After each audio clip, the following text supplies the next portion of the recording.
Camini, on va tout de suite commencer la visite parce que, en fait, cet homme qui est là, Guillaume Crouzet, il a visité les plus de 2000 monuments.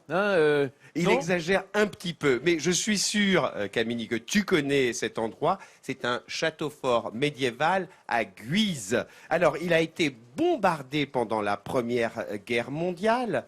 Il a été un moment une carrière de pierre. Il a été une décharge publique. Et puis, heureusement, eh bien, cette forteresse n'a pas été condamnée parce que la jeunesse, parfois, aime les vieilles pierres et elles ont sauvegardé ce monument en péril de Guise. Aux portes de la Thiérache, Guise a connu une évolution mouvementée qui s'est souvent confondue avec l'histoire. Pour récompenser Claude de Lorraine, François Ier fait de Guise son duché. Son fils François, duc de Guise, deviendra lui aussi un prestigieux chef de guerre. Au XVIIIe, le duché compte ainsi 70 fiefs, 35 paroisses et un nombre considérable de fermes. Sous la houlette des ducs, le château n'aura connu dans son histoire que 2 défaites pour 32 sièges. Et dans le même ouvrage se superposent 2 styles de construction militaire, montrant l'évolution de l'architecture défensive du XIIe au XVIe siècle. Un château qui restera intact jusqu'en 1914. Aujourd'hui, une association dynamique restaure et veille sur le vieux colosse.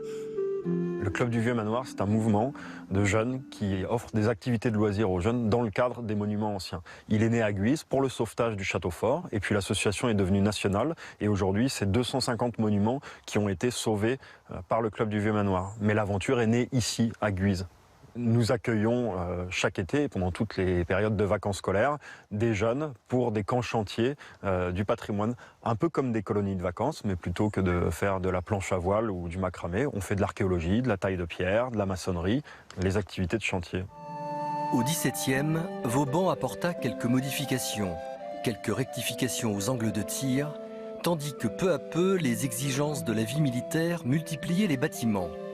On a construit un arsenal, une caserne, un carré des officiers, et pour desservir la forteresse, on a mis en place un grand réseau de circuits et de passages qui font de ces ruines un fabuleux livre d'histoire des châteaux forts.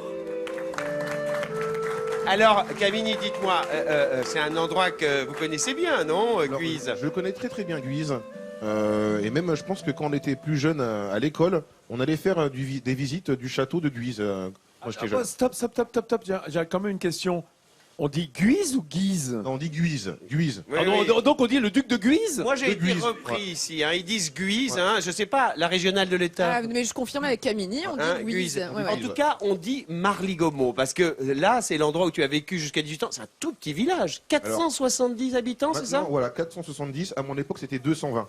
Ah oui. Donc les gens se Tu veux reproduisent. dire que grâce à toi, Nous, on fornique ici. Hein. Non, mais t'as fait la pub, alors tu les as attirés. Aussi, en fait. voilà.